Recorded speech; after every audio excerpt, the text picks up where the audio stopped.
Hello, one and all, and welcome to Creative Spark, my YouTube series where I talk to cool people about the cool things that they do. With me today is a man who can not only help you become a pirate, but can also stop you scoring while covered in butter. Johnny Stanton. Yeah, there's God, so much context needed there. I'm not going to offer it. Watch Dropout. That's It was fine. that, Yeah. or it was a man who started the Gum for Gains movement, which was the other intro I was considering. So Gum for roll for gains. What was it? What was the thing that I did? Yeah. There's no context requested or going to be provided. Yeah. I'm my name's Johnny. Hi. how are you? I'm good. Thank you. I apologize. I haven't showered after my workout yet, but and I don't even know. Is this video? Am This I is talking? Am video. I? Okay, perfect. Yeah, it's YouTube. That makes sense. Hi. Hello, viewers. Yeah. Um, cool. So we're gonna cast our minds back a fair bit for you. You Sure. are someone who's very successfully multi-classed as both a nerd and a jock, and to use the Which is American funny because I term. don't like multi-classing in D&D. I don't know why. I just like knowing what to expect, and it just complicates things in my head. I I'm don't know if also that's a super CTE against from the it. NFL, but yeah. I'm also super against multi-classing. Um, But I think real life, I'm probably somewhat multi-classed. Yeah, yeah. Which I think I know the answer to this, but which of the passions between sports and TTRPGs came first? definitely sports. I was raised a sports fan and an athlete. I was not raised a D&D nerd because my parents had no idea what it was. They, they I was raised in an amazing household that we definitely uh, were raised on sports. Dodger fans, Los Angeles Dodgers, Los Angeles Lakers, USC. Um, First sport was baseball, and my mom was a college softball player. My dad was a college swimmer. Right. So definitely our lives revolved around sports in many ways. And I was never pushed to go into any kind of creative arts. But by the time college came around, I kind of felt this need to have some sort of creative outlet, which first drew me to comics. Mhm. And comics was really what my nerddom started in.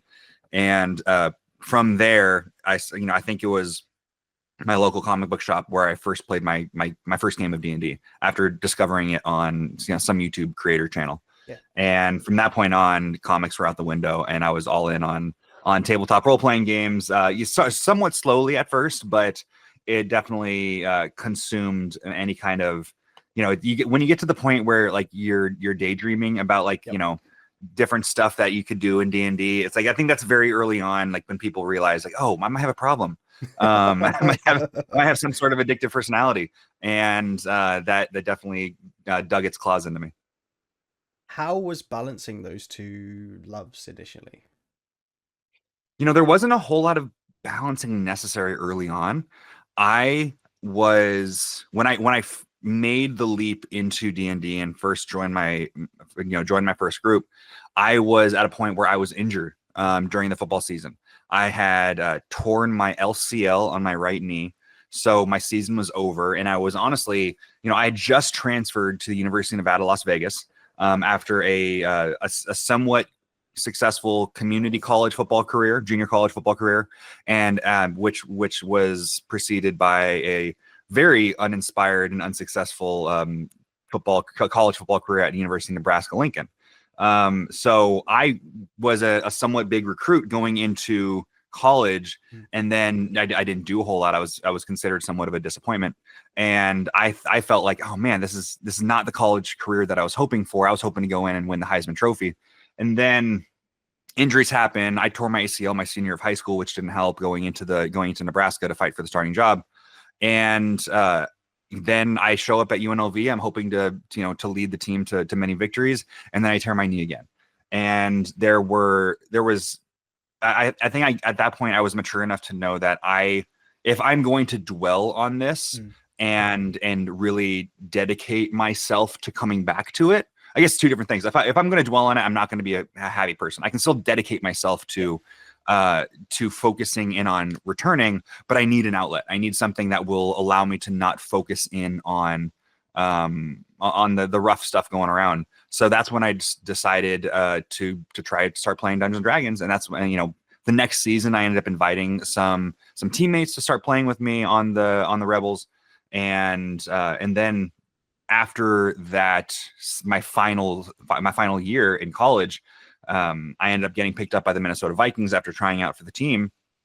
And there was a long time where I didn't have any D&D games. I'm on, like, I think central time at that point, several hours away, both time zone wise and travel wise, from anyone else that I knew who played Dungeons and Dragons.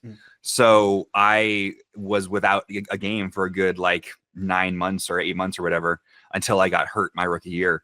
And then from that point on, I've very consistently had home games, or at least 1 or 2 games a month that I've had the opportunity to play. Very cool. Were you taken by surprise by like how intense your love of D&D was? Like I said, addictive personality disorder kind of get, not disorder, but like addictive personality gets you really focused in on it. I've had things where I'm like, oh, this is my new obsession. I was definitely that way with comic books.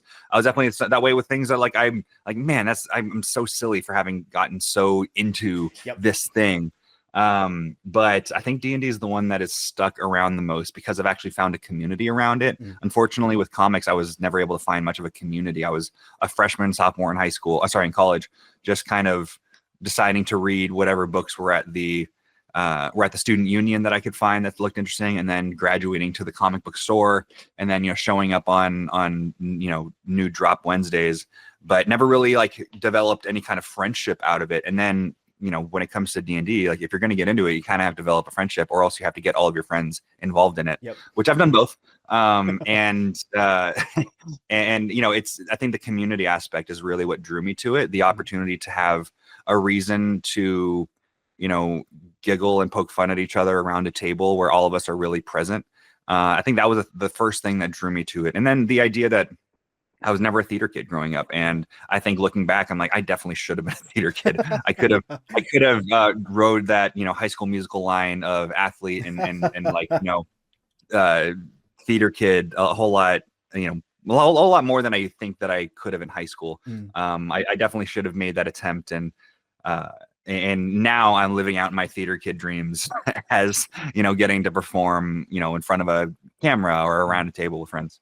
That's very cool. Is that is the like the theater kid side of stuff? Is that something you're looking to pursue more of, like actually going into theater or like 20-sided tavern stuff like that?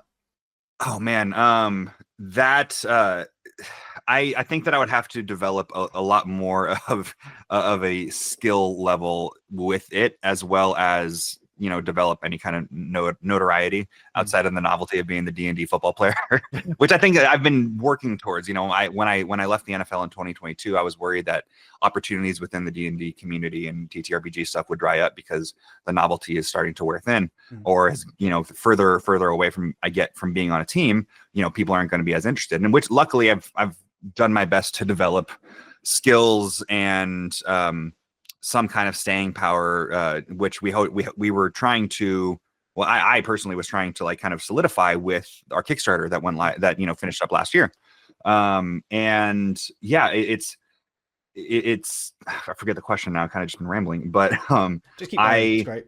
Yeah, sure. I think I would love to pursue any kind of, like, theatrical experience, but I have this, there's so much imposter syndrome that that hounds probably every single person in this community, and I'm no stranger to it, especially being in the NFL, switching positions from quarterback to fullback in the NFL, like wondering if I'm going to keep my job, and ultimately I didn't. Nobody does for their whole career, but I had this feeling of, am I skipping steps? If I were to join this D&D community as more of a professional, as more of a performer and stuff, and getting these opportunities, am I skipping steps that other people will resent me for? And should I resent myself for that? Weird thoughts kind of drive through your head without you have any kind of control over them.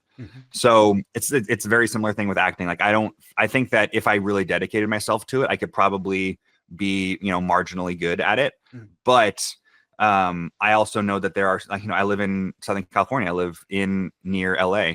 And I know how many people are, like, struggling actors, or actors who are trying to get their break and have a career. And I don't know, like, who's to say I can't take that opportunity, and who knows if I'd be good at it. I think that it's like I wouldn't want to do it, half-heartedly. And Yeah. that's the thing. And it's like if I would have to go full on, and then but I have so much stuff going on that I wouldn't, like, it's hard to get that give myself that opportunity to go wholeheartedly into that sort of thing. So I don't know. There's so many weird thoughts around it, and it's just a small insight into the weird parts of my brain that tell me that I'm not good enough and stuff.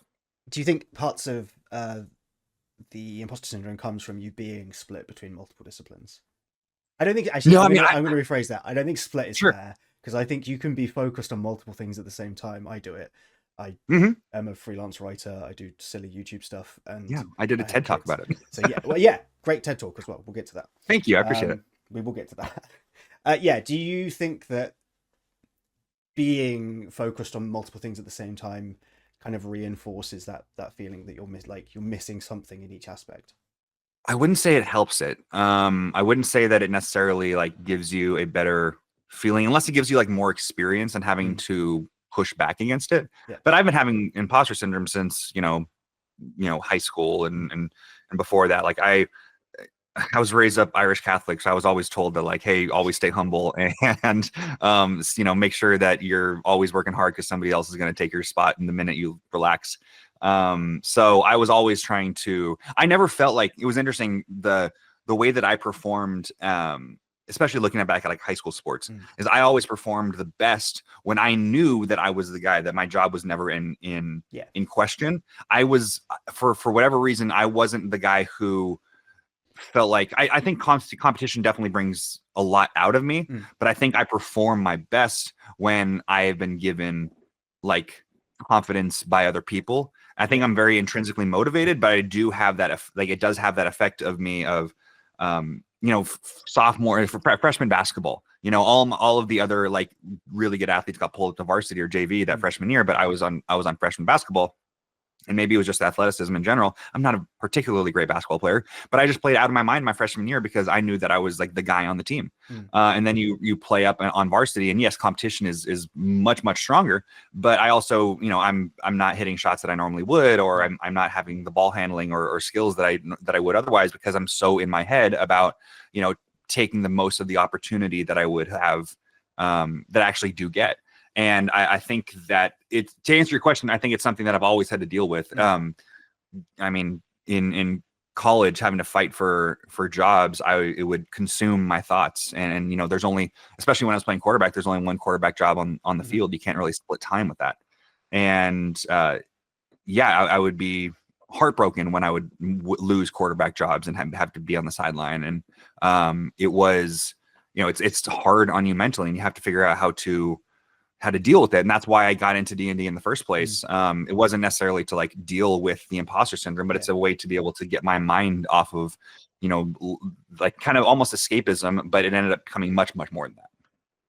Did you take like specific steps to help minimize that as much as possible when building Sync and building your team for Sync? With Sync specifically, not necessarily. We were kind of just flying by the seat of our pants, just like hoping to land something. In terms of taking steps to fight against it, yes, I have. I've been doing therapy for a long time. Specifically, like seeing sports psychologists. I remember there was somebody that I went to high school with reached out to me when I was with the Browns and said, "Hey, I'm trying to get my master's in sports psychology. But we have to do like a semester long project of helping an athlete. Could I help you?" I'm like, "Please, yes, absolutely." You mean somebody who's completely full, like pulled apart, like, the NFL, I think, does a good job in recent years of trying to, or at least specific teams trying to push you into, mental health awareness and making sure that you're trying to take care of yourself. But more times than not, they're people who are connected to the team or hired by the team, and there can be this doctor-patient confidentiality all you want, but there still is that you're probably taking these sessions within the building. There's the NFL is so cutthroat that you don't know what will be used against you, what won't. So having somebody who was like completely removed from the NFL, from the team, was actually very helpful for me to be able to get things off my chest and give me at least some tools to use on my own time, to help me out. Now, if maybe subliminally I used some of those skills when it came to sync, sure, but it wasn't like anything that was a conscious decision because we had no time to even think about that. There was just so much to do, especially when getting ready for the Kickstarter. And now we're still trying to just like get the whole thing written and produced. So yeah, I'm sure it, long story short, it gave me the skills that I needed to move into like, use it in my daily life. Not, sports. There's a whole lot in sports psychology that can very easily be translated to general, therapy or, mindfulness. Of course. What does your day to day look like at the moment in the midst of all the sync stuff and everything else? I try to spend at least a few hours a day working on uh, magic item tattoos or lore building or just trying to get something on the page. It's not a full-time job anymore, which is actually causing me to, be on the lookout for full-time jobs. But I'm also staying close to football as much as I can. On the weekends I'm coaching quarterbacks locally with a really cool program. I am trying to do whatever I can, contract wise and freelancing and as performance or writing or whatever I can.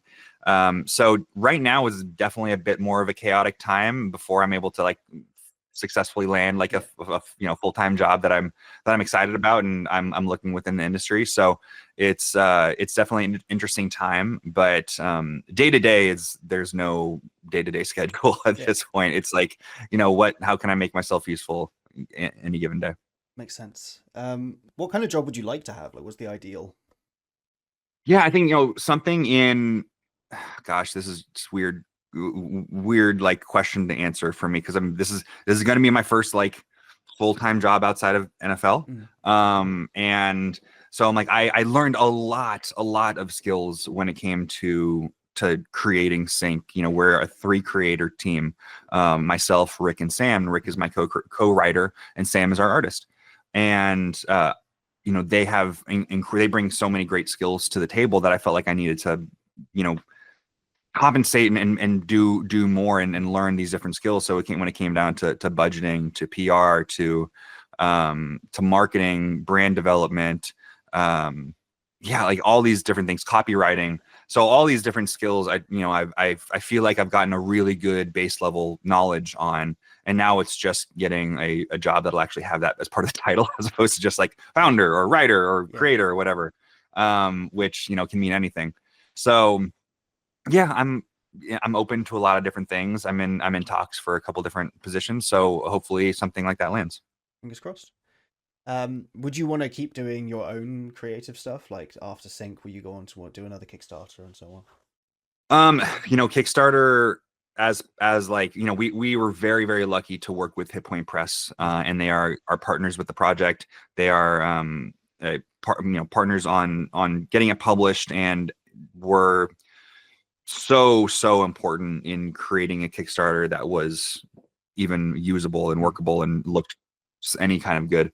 Running a Kickstarter myself, or at least doing the amount of work that our small team did, as opposed to like spreading it out amongst a handful of other people, not necessarily soon, but I did announce recently the new project that I am working on in terms of getting to be a creator and a kind of a lead designer on, which is the newest expansion to the Kids on Bikes world with Hunters Entertainment. I'm going to be a lead designer on Kids in Cleats, which kind of brings, imagine, they I think one thing that's really cool about Kids on Bikes is their reliance on reference, because I think it's such a referential genre of like 80s kids movies, horror movies, like this idea of like Stephen King meets Steven Spielberg, and like just think Stranger Things and you've got it.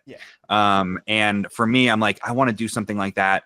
The original idea, when I didn't even realize I was pitching it to Hunters, I was kind of talking about something that I wanted to do, which was a Friday Night Lights meets Space Jam.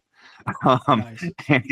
and play like with this idea of there's something like supernatural about it, but sports is drama at its core, Yeah. and there can be a lot that can be done within the rule. Like if you set up the right rule set, there's a lot that can be done in the TTRPG scene regarding sports, and I figure like it'll happen and it will be, I think, successful. Why not be the one who helps make it? So that was my idea with Kids in Cleats. We're thinking Friday Night Lights. We're thinking Teen Wolf. I was even thinking like I don't know even know if it's like going to be a huge inspiration for it, but like oh gosh, what's the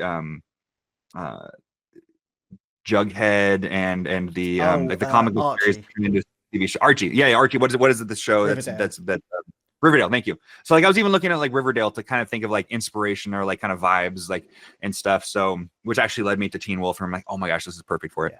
So yes, I want like the teen drama of what's happening on the field is affecting your personal life. What's happening in your personal life is affecting academics. What's happening in academics is affecting your what's happening on the field, and having all this mesh in together that would I think work really fun with different abilities and different magical things, and trying to solve a mystery all while it's happening. That sounds great. 100%. Yeah. You look at the tabletop space, there are sports there. You've got things like Blood Bowl, obviously, from the Yes. Warhammer world. So I think it would be good to get a proper TTRPG in there as well. And people don't realize how much, I'm giving you a possible segue here. But like people don't even realize how much there are athletes in the tabletop world. And I had the opportunity to do a handful of panels this last year at San Diego Comic-Con and at PAX Unplugged with some incredible tabletop creators who are also incredible athletes. The one at San Diego is the first one that I did, and that was with Jay Foster, Swole Initiative on social media, who's an incredible DM creator in his own right. We have Brandon Culler, who is an AEW wrestler who his wife makes his costumes for the ring. And for a while, he had this Dragon Queen costume that for like Tiamat with like different dragon heads that come out of his masks. Super cool.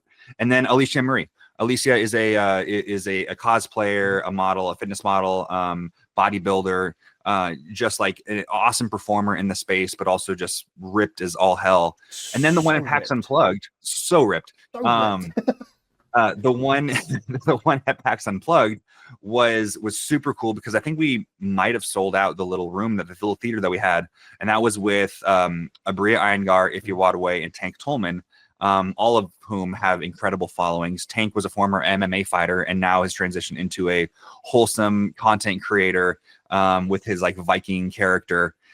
We have Abria, who I don't think people realize is like could have been a 3-sport college athlete. Yeah, she was big into sports when in college years, I believe. Yeah. She could have gone to University of Southern California on a basketball scholarship.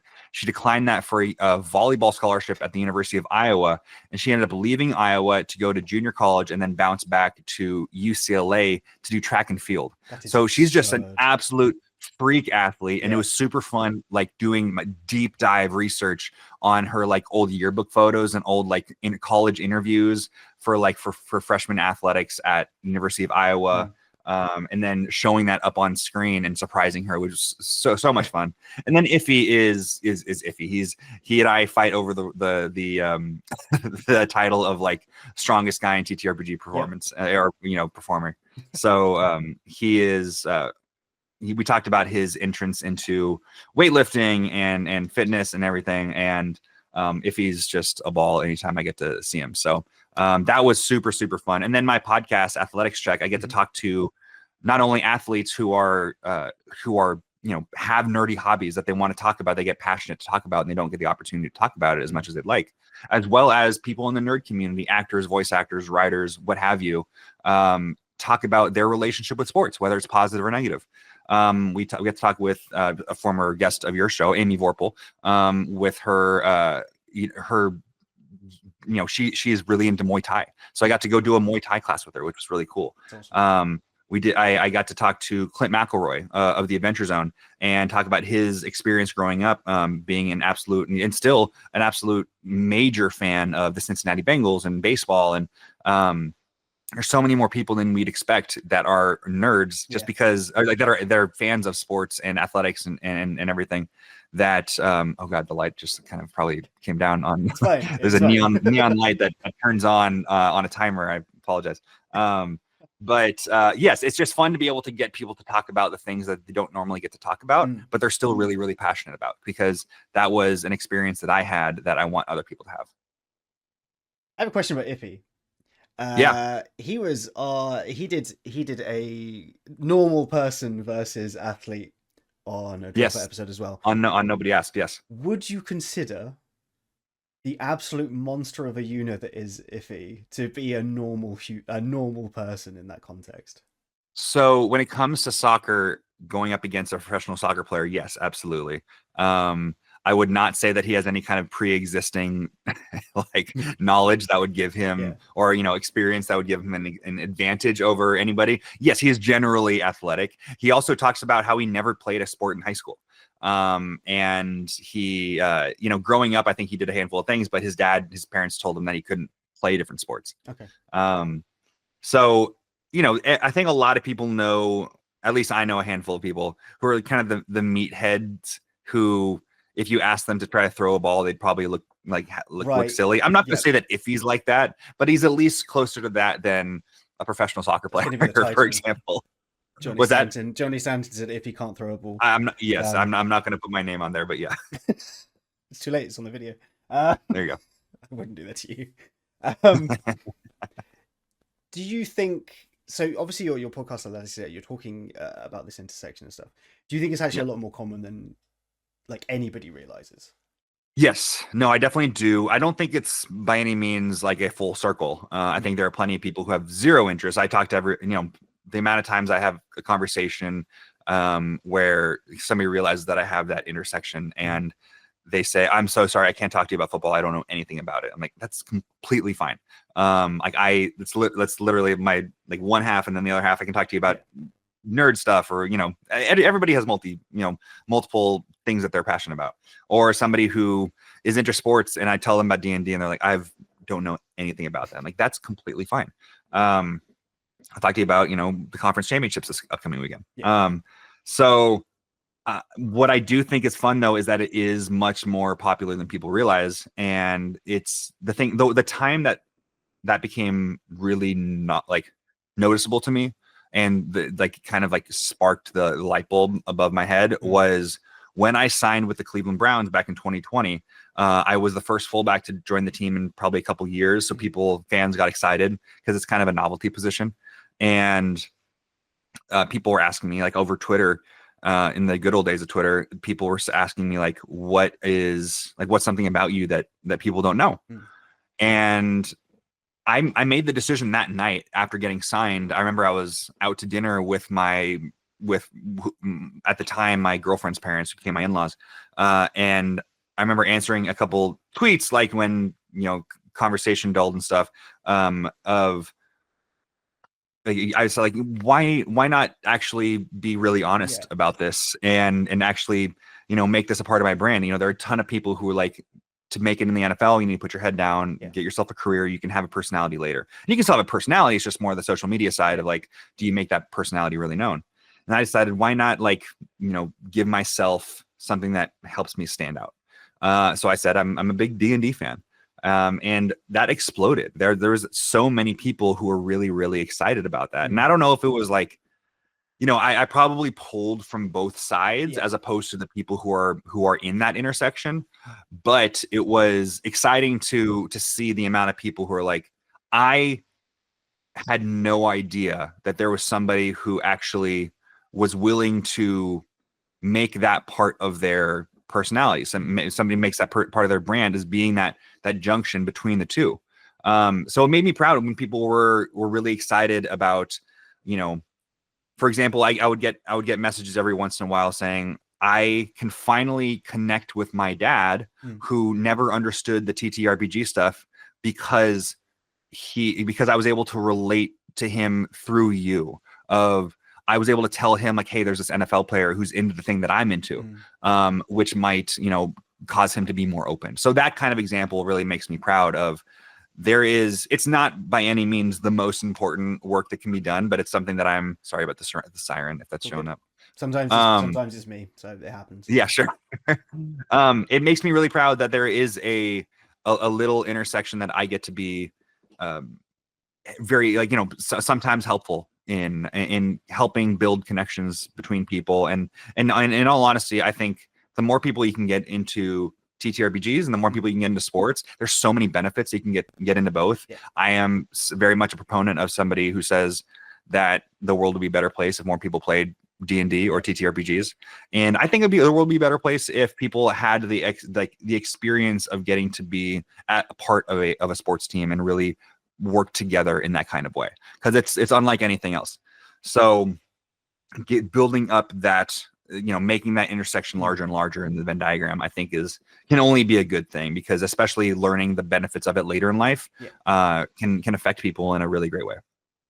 I think there's a lot to be said as well for the similarities actually between being on a team and being in a D&D group, which Oh yeah. sounds really silly if you haven't done one or the other, but you're all working together towards the same goal, which is something immensely profound about the human experience, which can be I done. had a line during that TED talk that I had to look up the document that I wrote to try to memorize it, but it was something to do with, there's nothing more like, I had things like a group of people coming together to fight adversity to win the day at the end. It's like you can be describing a sports team or you could be describing a D&D party. Yep, and they're both really good for people's mental health. Yeah, no, it really is. I'm a huge fan of that. Let's talk about your TED Talk, because we touched on it a couple of times now. What was the process like? Oh, me? The TED speaker?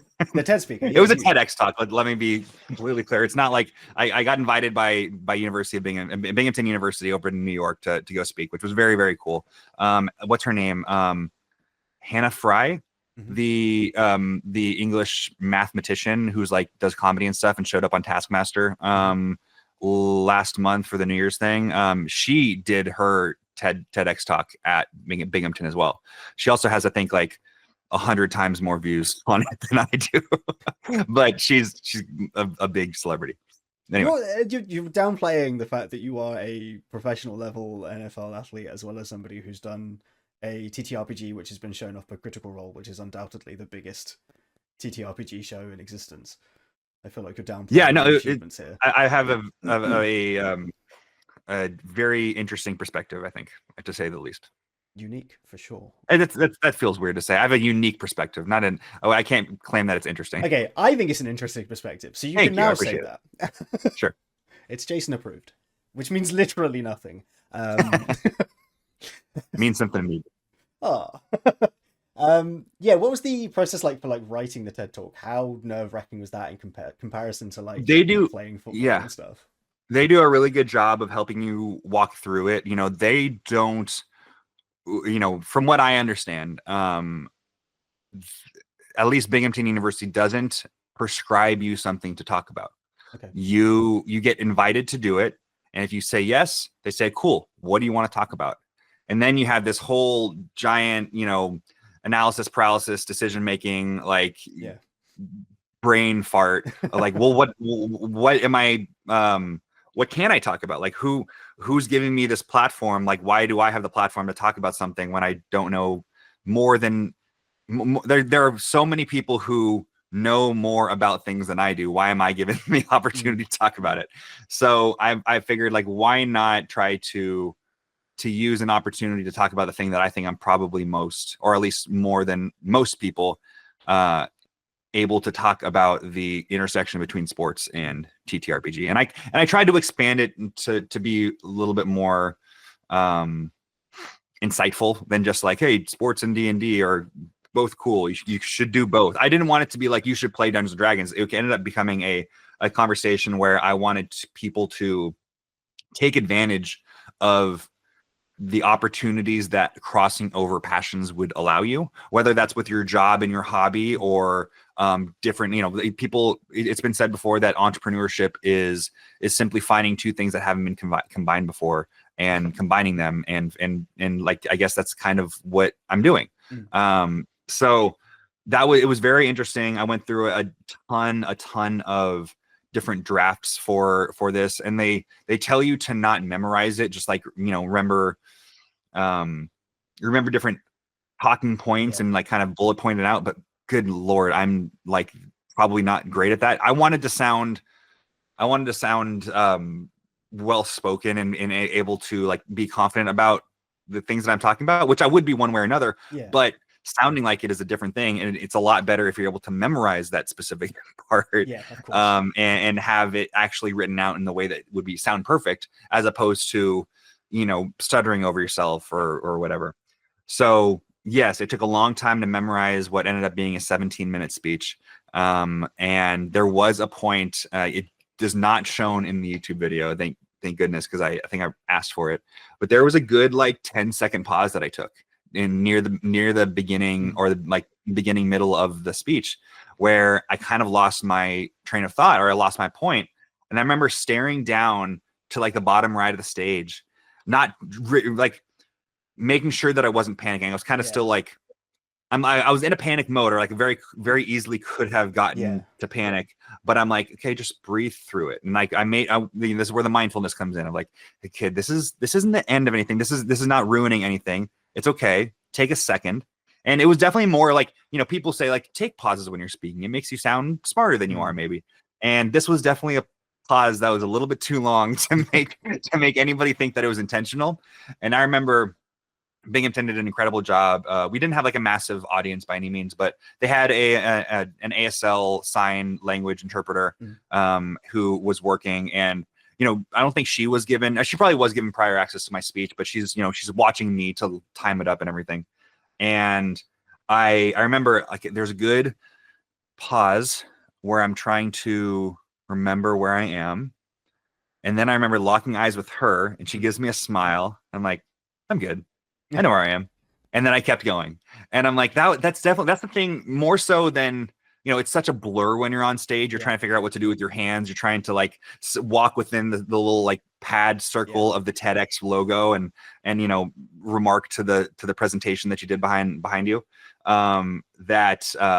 It's so hard to actually have anything that's like super memorable, because it takes an intention to remember it. But I remember that very clearly, of like looking up, locking eyes with that interpreter, her giving me a smile, and my smiling back, and then getting back into the speech. So again, I'm very glad that didn't show up in the final edit, but it's something that I'll always remember in my final edit inside my head. That's it's incredibly cool that you've done one. Thank you. Yeah, I think I'd end up having to write and memorize one as well. Otherwise, it's just going to be a flood of ADHD nonsense out of my mouth. But at least when, you know, those party games that'll ask you questions of like icebreakers, like if you had a TED Talk to talk about, what would you talk about? I'm like, well, let me tell you. Just pull it up on YouTube. Nailed.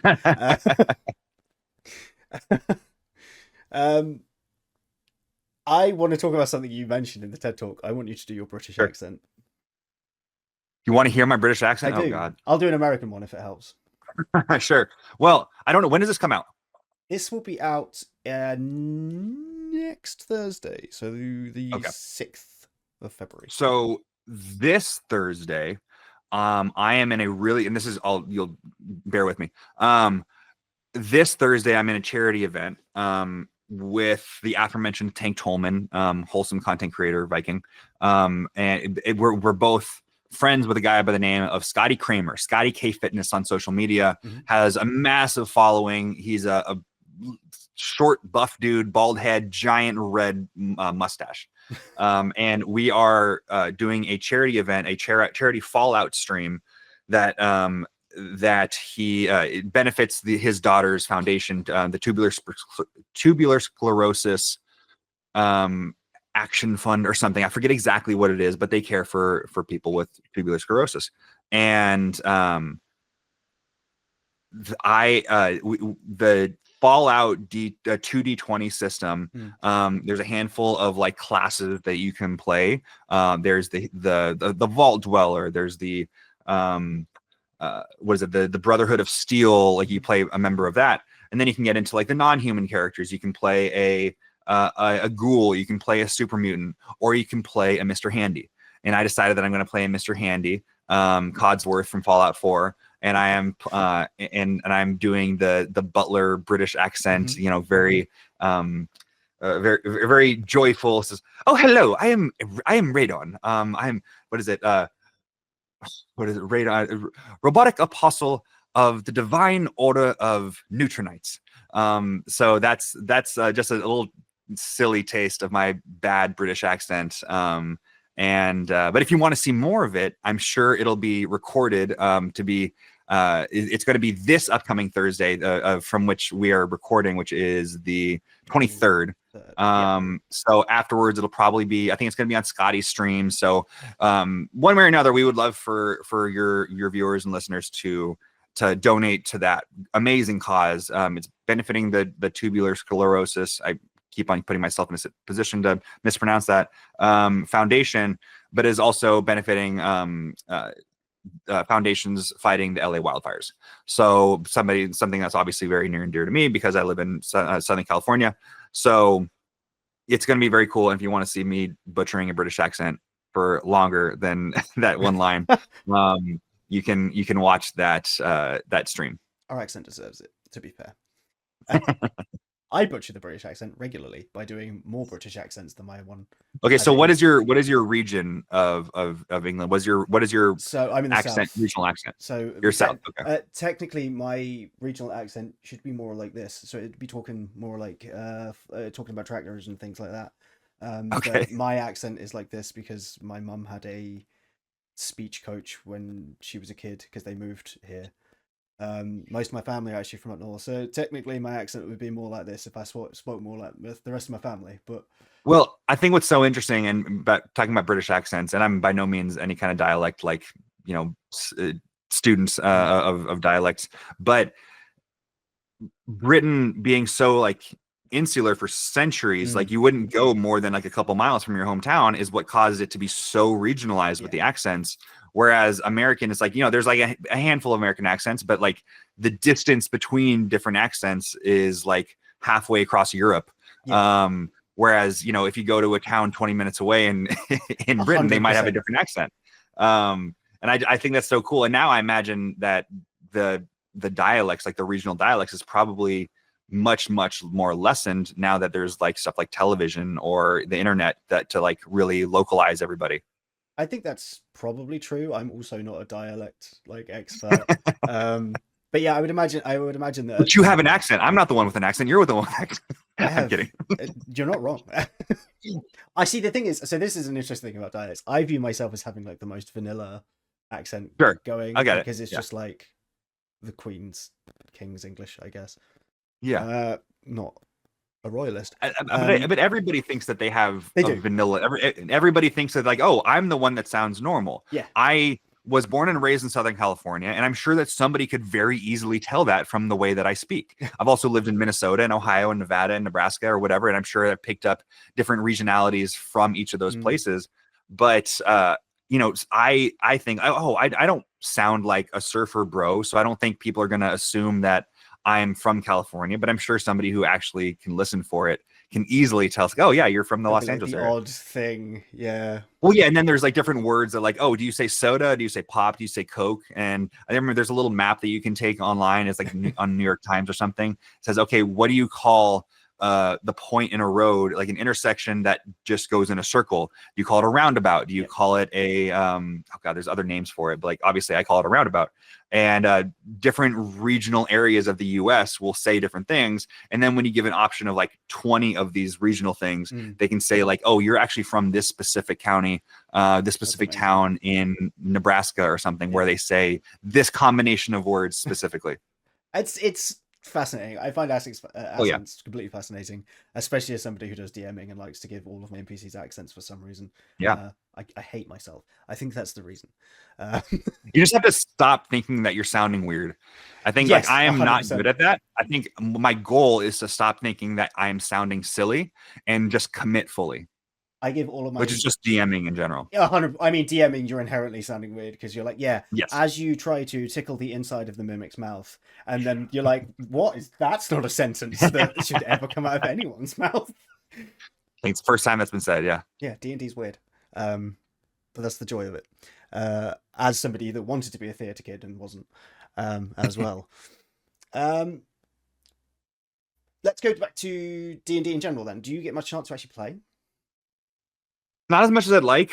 I am actually at this point not part of a regular recurring group. I get the opportunities to. We had a really cool charity event a couple weeks ago, and that's honestly the most time I get to play TTRPGs, or during streams, during charity events, and I'm not going to complain about that. I get to use my hobby for good, and every once in a while I get to introduce somebody to the game, like my wife's maid of honor in our wedding, and her husband had never played before. So we played a little 4-person game recently last month. And I'm like, you know what? This could become like a regular thing if you guys wanted to.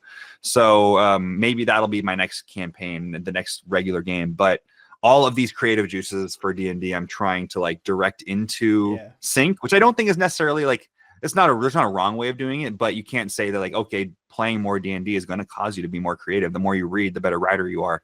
The same can be said about playing Dungeons and Dragons or DMing. And it's like, just because I'm playing something that isn't sync doesn't mean that I'm not actually working on sync at that time. So that's the excuse I give myself, at least. That's how I justify playing games, because I write about games occasionally. Like, this is technically work. As I die for the 1000th time in whatever roguelike I'm playing at the time. Sometimes it's really work, mostly it's not. You did actually do an actual play series on your YouTube channel, though, of Dawn I of did. Dusk. You're probably, if you watched it, you're probably one of 30 people that did. It was YouTube is horrible. Yeah, I mean, I don't post regularly, so I cannot possibly imagine people just stumbling upon it. It was a very, very fun thing that was a part of my experiment to see where in the TTRPG space I fit. Am I going to be somebody who has their own channel, who creates like regular campaigns and series? And that was my attempt to see what I could do. It's a little series called Of Dawn and Dusk, which was unfortunately way too close from dawn till dusk, or from dusk till dawn. The forget the name of the director, but the movie. I had an incredible cast. I had no right for that to be my first cast. Yeah, it was 100%. Persephone Valentine, Jasmine Bilar, Luis Carrazzo, and Christian Navarro. And it was so special to be able to do that. And for they're the ones who made it as good as it was. Depending on how good you think it was. I had a lot of fun doing it. It actually was the first fight that they go up against, and this is a little bit of a spoiler, but it came out early 2023. The first fight that they go against is a guy by the name of the Crimson Herald. He is trying to break down the walls of Heaven's Gate to fight the gods, basically.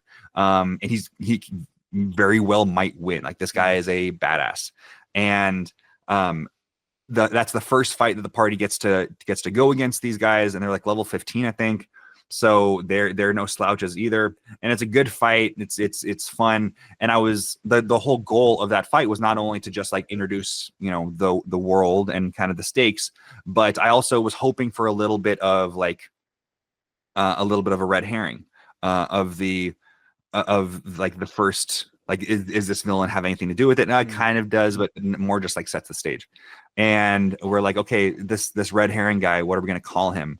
It's like, well, let's call him the Crimson Herald, because Crimson is a different version of red, and Herald kind of sounds like herring. Yep.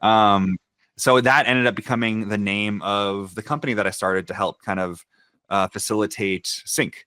It ended up becoming much larger than that and became a multi-company partnership and everything. But Crimson Herald is the name of the company that I started. So that's a fun little thing from that game. That is incredibly cool. I will be linking to a bunch of the stuff in the description of the video for thank you the 30 people that watch this.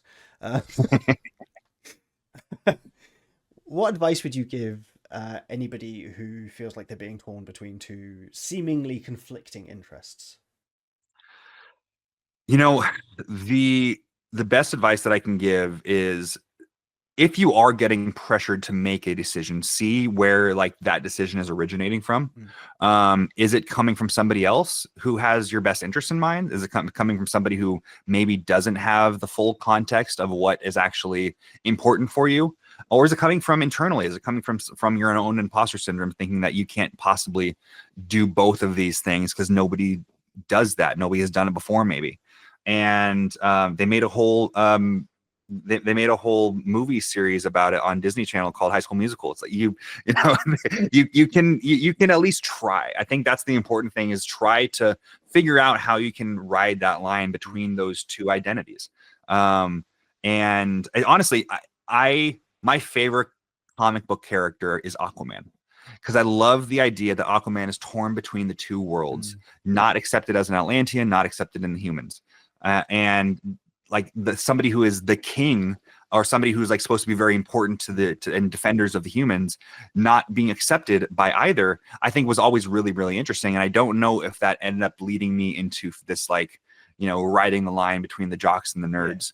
But I think there must be something within me that feels that that defiance of like, who's to say that I can't do both. I think that's how I became had any sort of notoriety in the NFL, because otherwise I'm a backup fullback on in a dying position for the Cleveland Browns. For a long number of years, considered like the dungeons of the NFL, like the people who the team that had no success. So there was it was my own like willingness to step outside of my own comfort zone and to let people in a little bit that allowed me to gain any kind of notoriety. And then my willingness to combine those two interests that allowed me to continue building that. So I think there are examples of people that can do both, or that have been successful doing both. And who's to say that you're not the next person to do exactly that? Solid advice. I think we've gone through everything, which is good. Oh Amazing. no, for Sync, why did you decide to do tattoos and pirates? Why was that the focus? That is because Sam Rusk deserves to be so successful, even though they are. She is an incredible tattoo artist. I felt like I wanted to work with Sam, and I wanted to create an opportunity for that to happen.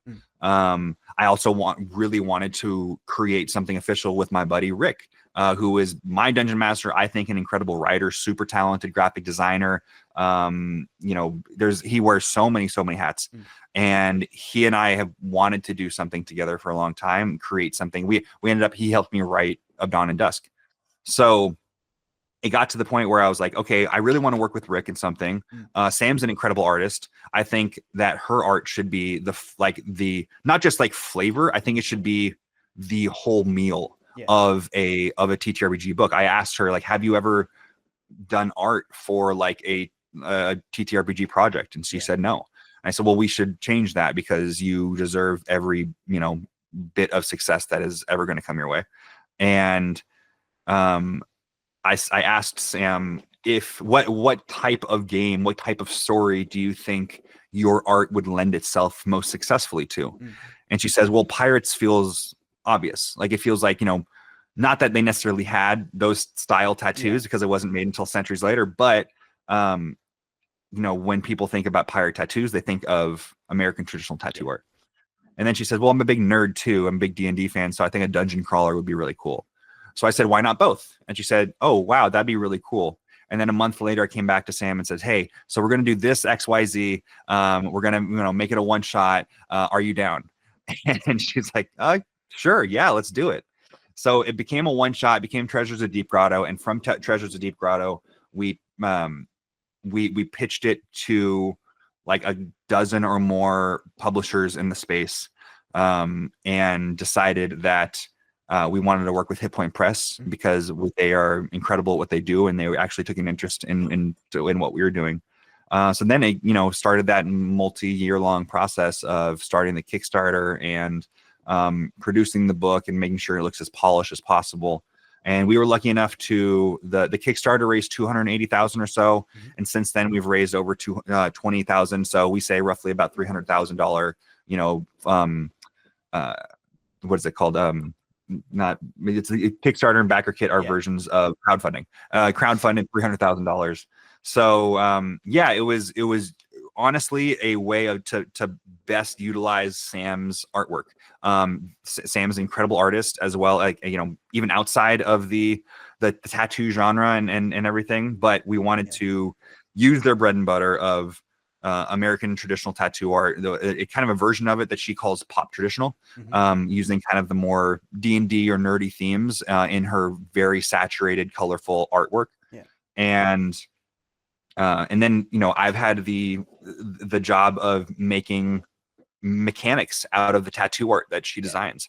And right now, we're trying to build out a full playing card deck of magic item tattoos, because we're actually going to put that art on a playing card deck. So we are well on our way to finishing that up.